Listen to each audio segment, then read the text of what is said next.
My name is Kelly. And my name is Will. We are two Florida attorneys Who love our 5 dogs. and 2 cats. And love listening to true crime. Mainly me. So I hope you enjoy our show as we delve into all things spooky. This is For Crime's Sake.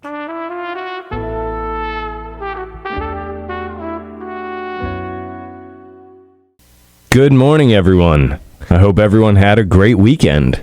And we have old Hamilton in the studio, and he is in a mood.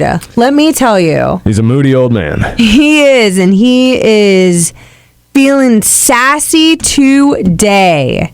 He is. So, of course, we have posted a picture of him to our website and social media, so check him on out. And Kelly, what is on the docket today? So, as you know, I've been contemplating signing up for a 5K. I do know that.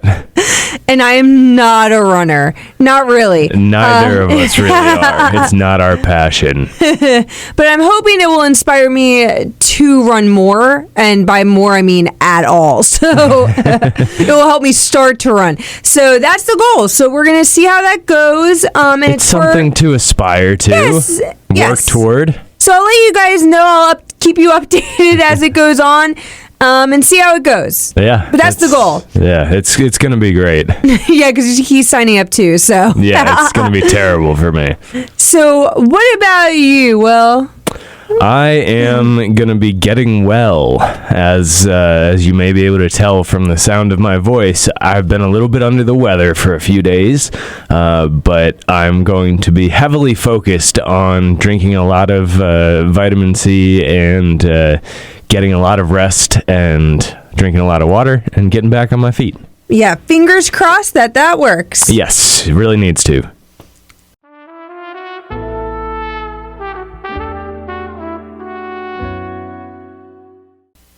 So today we are covering the disappearance of Jennifer Kesse, and this is a super well-known case, but it remains unsolved, unfortunately, so the more attention a case gets, the better. And I know this is one that you have been super passionate about for as long as we've been discussing this, even before we got on a true crime bender, really. Yes, I was aware of this case, years ago, so I've always... It struck a chord with you for sure. Absolutely, and just probably part of it's the proximity to where Jennifer was living in Orlando, and the fact that she was, a young woman just having, started living on her own. Yeah, strikes a chord. So sources for this episode are uncovered.com, storiesoftheuntold.com, and WFTV9, and CBSnews.com. So I'm going to start with a bit about Jennifer. So Jennifer Joyce Kesse was born on May 20th, 1981, to Drew and Joyce Kesse. She has a younger brother named Logan. She graduated from the University of Central Florida, where she majored in finance. And after graduation, she stayed in Orlando and got a job as a project manager at Westgate Resorts in Ocoee, Florida, which is a timeshare company where she had interned. Good for her. Sounds like she was on the right path. Oh, absolutely. So from everything that has been reported, she was doing very well, and she had even been promoted several times since she had started working there. Wow, good for her. Yeah. And at only 24, she was financially stable enough to purchase her very own condo at Mosaic at Millenia. That's a pretty impressive feat, by the way, to have achieved that at 24. It's, even in any time period today, then, that's not easy to do. No, not at all. And these condos were brand spanking new. Like, not all the units had even been completed yet. But it was a gated community, and there was security, which I am totally putting air quotes around, because I feel like it gave almost like a false sense of like safety to the residents there, and especially the young women who were living there. And this is something you and I have talked about a little bit before, but I think it's worth going into again. I have been 6 foot tall or more for most of my life. And I don't think about safety when I'm looking around at condos or where I'm going to live. When I was in college, I didn't worry about that. I just lived in a pretty sketchy area, honestly. How big of a factor is that in picking out a place like this for a young woman? Yes. I mean, for me, it was super important. That was always a top factor. And that being dog friendly. Seriously. That always went hand in hand. That's true. No doubt. Or pet friendly, yeah. Honestly, even with in this case, her parents found out after she went missing that over half of the units were empty and that the gates were left open for the construction crews. So it really was nowhere near as safe as it appeared to be. Exactly. And you know how it is with even my mom and dad live in a gated community, and I swear half the time the security is... They just like wave us through. They don't even check to make sure that we know anybody in there, that we're on the approved list. No, I mean, it's... They'll be on their phones watching movies or whatever. It's wild. We just went in the other day, and it was like the first time ever that anyone has actually like looked something up about us, and we remarked on it. It was wild. Yes. So this was kind of that same deal. It was giving the impression of security, but it wasn't doing anything to really keep her safe. Exactly. Anyway, Jennifer and her brother had learned to take their safety very seriously growing up. Drew and Joyce had a very traumatic experience where they were robbed in their home at gunpoint before their kids were born. That's terrifying. So scary. I can't even imagine. And I assume that's honestly one of my worst fears. Yeah, and I assume living through that probably led them to teach their kids to be hypersensitive to security and safety. So leading up to her disappearance, Jennifer was in a relationship with a guy named Rob Allen, and he's appeared in several things. I know for sure the 48 Hours episode. And Rob lived in Fort Lauderdale, so the two maintained a long-distance relationship by traveling back and forth between Orlando and Fort Lauderdale.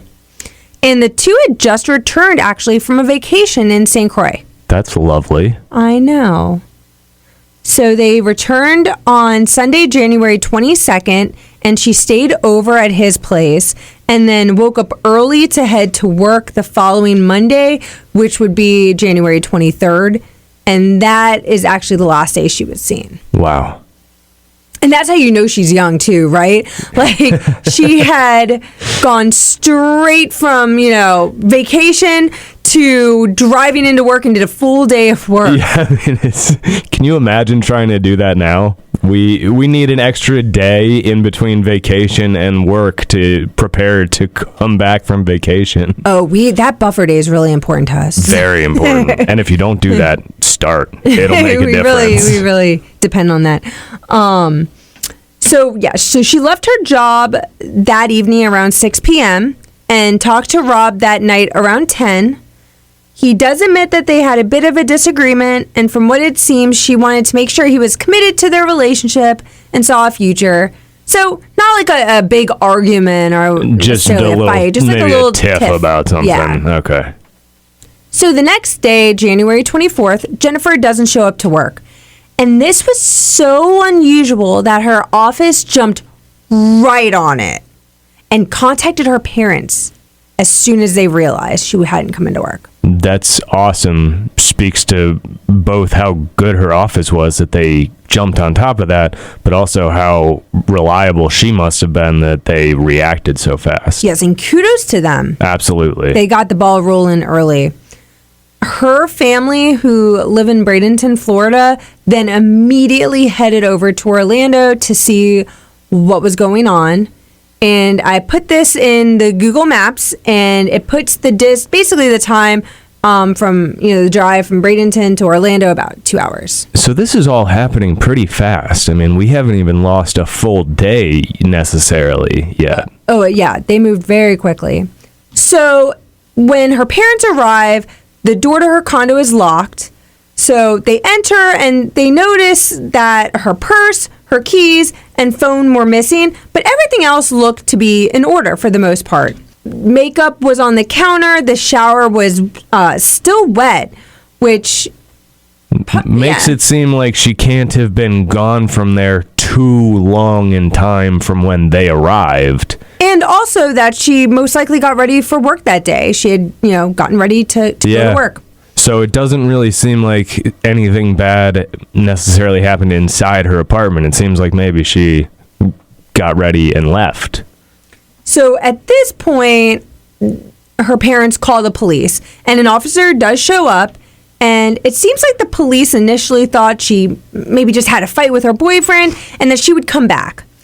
Okay. But this did not deter her parents, and they jumped on it without the help of the police by immediately starting to distribute posters of Jennifer. Good for them. Yep.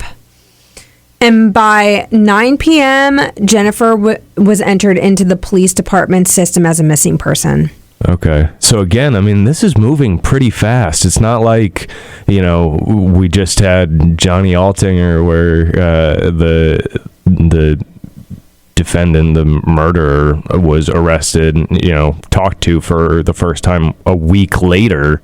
No, this was very quick. They're moving fast. And I have to say, Jennifer's parents, they're the parents that you want to have. I mean, they are the epitome of, attentive parents. And, absolutely. Yeah. And little comfort that it may be, but they do deserve to be recognized for that. I mean, So 2 days later, Jennifer's black Chevy Malibu was found in the parking lot of an apartment complex, the Huntington on the Green, which was about a mile from her condo. And this was kind of a shady place, maybe some drug activity going on.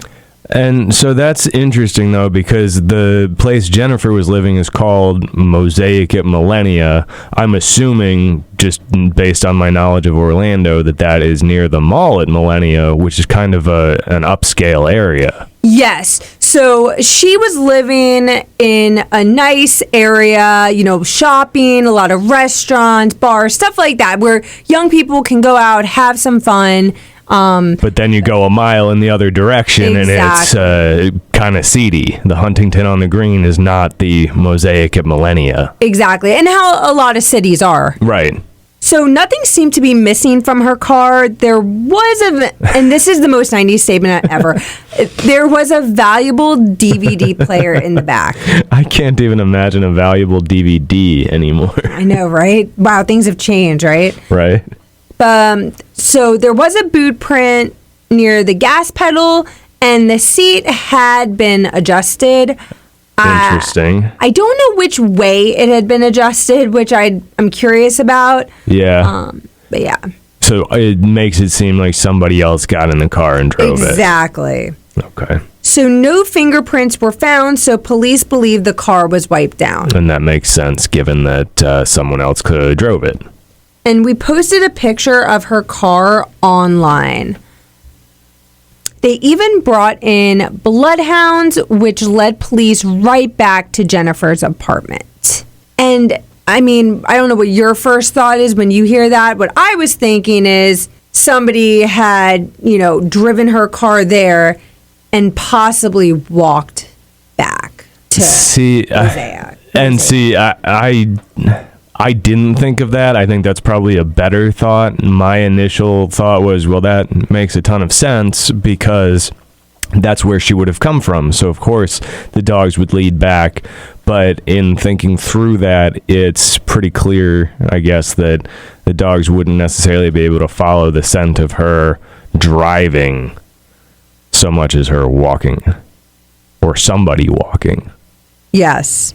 So here is for sure the eeriest part of the story. Police find surveillance footage from the apartment complex, and it captures an unknown individual parking Jennifer's car. The person drives her car into the lot around noon, the day she disappeared, and sat in the car for like 30 seconds, and then got out and walked away. But the part that is oh so frustrating is that The camera took stills like every 3 seconds.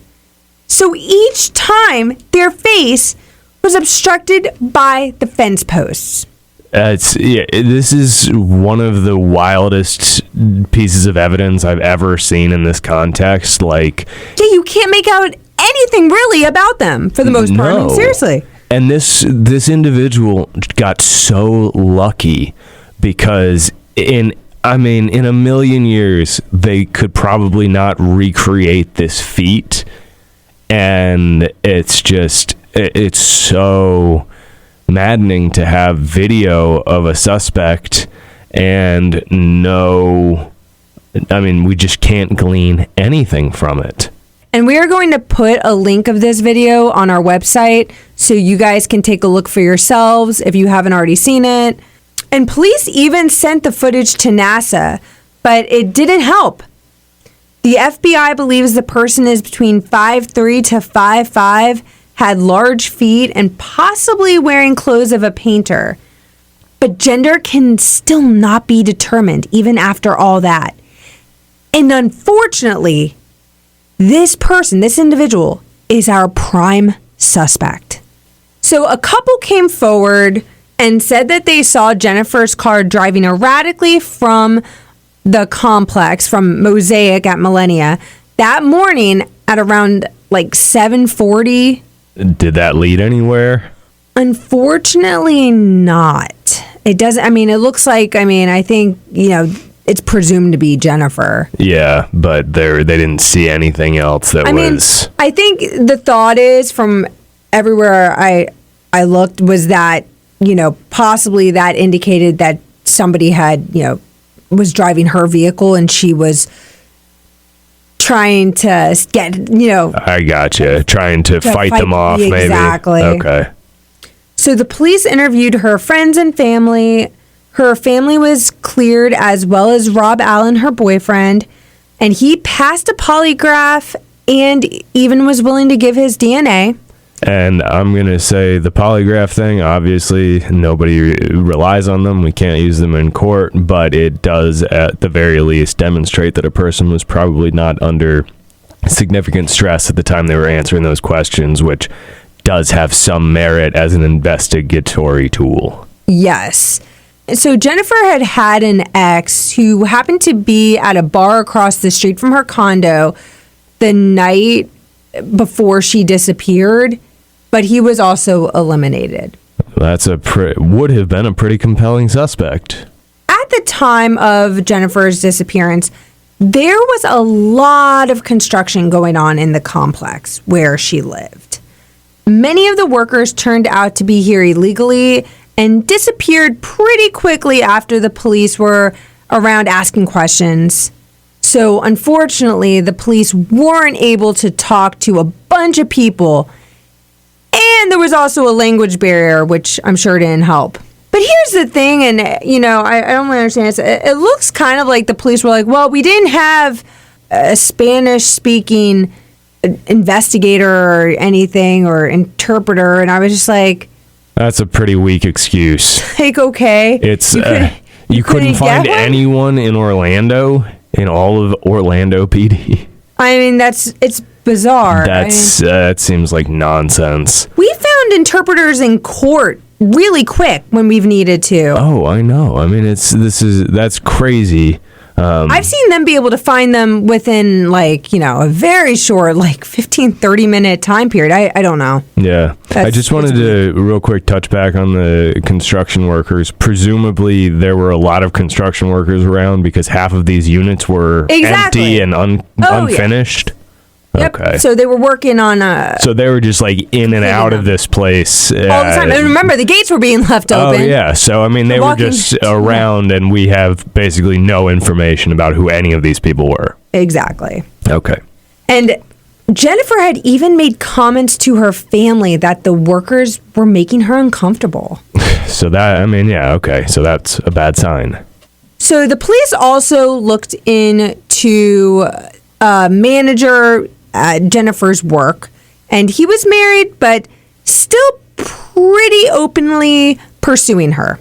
She was not interested, it seems, though, But it did not stop this man. Yeah, well, sure. Why would it? And apparently, when she didn't show up to work, he made a comment about her being eaten by alligators. Oh, well, that's a little in bad taste. Oh, yes. And he was also, pursuing another woman when you're married. Well, yeah. And he was also late the day she went missing. Okay, I mean, so he suddenly seems pretty compelling to me. But he was ruled out. Okay, so less compelling. We don't know, and less compelling, but I don't know what. We don't know the specifics, but the police have ruled him out. Okay. One of Jennifer's friends did tell police that right after Jennifer had moved into her condo, they were talking on the phone one night and someone knocked on Jennifer's door. And Jennifer had told her friend that she wasn't going to answer it because it was too late and that this had happened before and it was a neighbor saying hi, like introducing themselves. Okay, so I mean that's well, I guess it's attenuated. It is attenuated. Because it was right after she moved in, so it was a little bit before this. But it does show, I think the important part is that it shows that Jennifer was not just going to answer the door. You're right. She was being, like you said earlier, she was very aware of her safety and security. That's a good point. Since her disappearance, Jennifer has not contacted her friends or family. Her credit cards and bank cards have not been used. And in 2006, Jennifer's company offered up a $1 million reward for information, but it was with the stipulation that she be found alive. In 2009, a new detective looked at the case, and through a former housekeeper at the complex where Jennifer lived, he learned about a man named Chino. And she thought he looked like the person in the surveillance footage. Chino was a former maintenance worker at the Mosaic and lived in another building. Okay, so now we have a new player on the field. Okay. Yeah. So he worked there. She thinks he looks like the person in the surveillance footage, so we have a reason to pay attention to him. So then the detective, who is Detective Joel Wright, puts Chino into a leads tracking system, and one tip did come up. A crime line tip had been received in the first week of the investigation and mentioned Chino. Okay, so right there, Chino flies to the top of my list, I think. I'll have to revisit some of these, but yeah, he's a good pick right now. And wait till you hear this. Chino had been arrested for statutory rape of a teenage girl and was serving prison time for a crime he committed 2 years after Jennifer disappeared. Ooh, okay, so he is a bad actor. Yes. Okay. He has consistently denied any involvement in Jennifer's disappearance, and he did pass a polygraph test. Okay. Well, the denying involvement means nothing to me. The polygraph means a little bit of something as an investigative tool, but I would like to know more. Also, Chino is 5'9", which is taller than puts him the FBI. Yeah, outside of that 5'3" to 5'5" range. Yep. So that's interesting. Okay. Yeah, he doesn't fit like a glove with Chino right now, but I'm still pretty compelled by the fact that his name came up in 2009, and then it turns out, oh, hey, not only was he living there, but there was also a tip about him in 2006 originally. Jennifer Kesse was declared dead in 2016. Her parents then sued the Orlando Police Department for the files in their daughter's case. They had asked that the police department make the case cold so that they could access more resources, but the police department refused. And at this point, there had been no leads for 6 years. So unfortunately, the parents had no choice but to sue to make something happen. Exactly. The police chief gave his team 6 months to work the case before, in 2018, and when they handed over 16,000 documents and 67 hours of video and audio recordings. I mean, it's an incredible amount of material to process. I hope they have help, truthfully. And on that note, her parents hired Michael Toretta, who is a private investigator. As they were poring over the numerous pictures, there were about 150 of the car. Wow. They noticed that it looked like a struggle took place on the hood. And we have a picture that we're going to post on our social media and our website. And it looks like it looks like some type of a dust-up took place on or around the hood. The hard part being that it's unclear really when that got there or what that would mean. I guess maybe a struggle took place on the hood. And Michael Toretta has been working on following up on leads. One such lead led to a dive team searching a lake where an eyewitness saw a piece of carpet being dumped. Do we know anything about... Nothing came from that. Nothing was found. And a new theory involved a group of 10 men who were construction workers working at the complex where Jennifer lived. And they actually may have been living in an empty apartment across the hall from Jennifer. That's interesting. That's compelling. Well, because they would have had access and they probably would have known when she left. Yeah, they would have been familiar with her schedule. In December last year, so 2022, the investigation was turned over to FDLE, the Florida Department of Law Enforcement, for a cold case review. FDLE has said that they will restart the investigation from the very beginning. So this is, great news, obviously. Yeah, and hopefully that new set of eyes, new technology, new awareness will bring some answers to this case eventually. So, Will, what do you think happened to Jennifer? I guess we should discuss the theories. So the first one, which we have to mention, is that she left voluntarily. And obviously, I do not believe this for 1 second. Yeah, that one's a non-starter for me, too. Yeah, her money was never touched. Her credit cards were never used. Her friends and family have never heard from her again. And all of her belongings were left in her condo, her new condo that she had just purchased. She's 24 years old. Yes. She's got a boyfriend a couple hours away. She just got back from vacation. She's been promoted multiple times. She's bought her own condo in Orlando. It would make zero sense that she just gets up and walks away for no reason. Yes, I don't. That's... Yeah, non-starter. Yep. The next one, which would be, I guess, her boyfriend, Rob, which I understand why, we have to kind of discuss him. But for me, this, again, just doesn't fit. First of all, he lived in Fort Lauderdale. And he has also been a big supporter of the Kesse family and trying to find answers. And he's been out there with the media. He's been making appearances. And he's cooperated with law enforcement. Yeah, I mean, he's...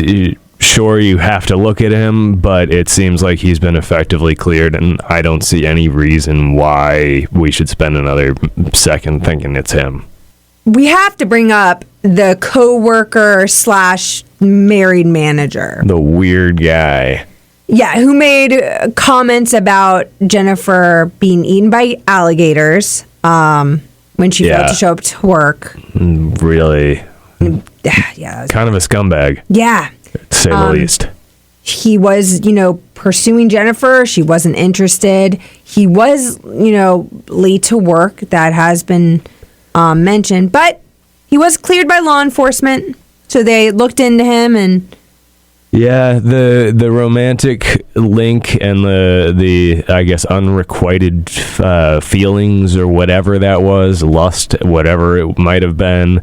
It's a compelling motive, but there's nothing else there, and the fact that he was weird doesn't make him a murderer, unfortunately. So I'm gonna say pretty well cleared from all sides. Another theory I've seen is that her ex was responsible. He was in the area at the time.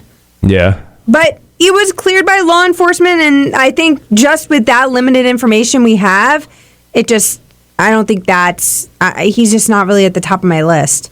Yeah, I mean, the fact that he happened to be at a bar across the street, it's a pretty wild coincidence, but... It was a happening area. That's the thing, and if they, knew each other in that area, maybe they had met at that bar. Maybe it's a place they both went regularly, so that, I don't like coincidence, but again, nothing there. Non-starter for me. And then we have Chino, a former housekeeper at Mosaic who knew Chino. She believed that the person in the surveillance video looked like him, and that's pretty good. That's pretty compelling. That's more compelling than anything else we've had in this case. Yes. I mean, obviously the video wasn't super clear, and so it could have been a lot of people, but interesting. Tip, and then the fact also that the tip came in the first week of the investigation. Yes, the fact that this right ties away across the years, that's pretty aggressively compelling. He was a maintenance worker, so he probably had access to her condo and to possibly her schedule. I mean, if he was watching her, entirely plausible.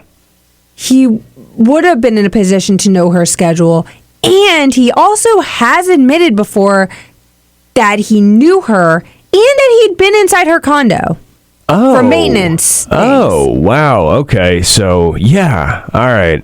Chino is super compelling. And we also know that he's already been convicted and served prison time for statutory rape. So he doesn't have an issue committing felonies. Exactly. He did pass a polygraph test, though, and he is 5'9", so he's taller than expected based on the surveillance video. I'm going to say this. No matter what, I'm pretty confident Chino was involved in this. I don't know if Chino was the person on the video necessarily, but I'm not willing to say it wasn't. And I don't know, honestly, how they estimate the height, how accurate that is, right? Could 5'5" also, could you also be, 5'9"? I mean, is that so far off? I don't know. Yeah, and I don't know the accuracy of that.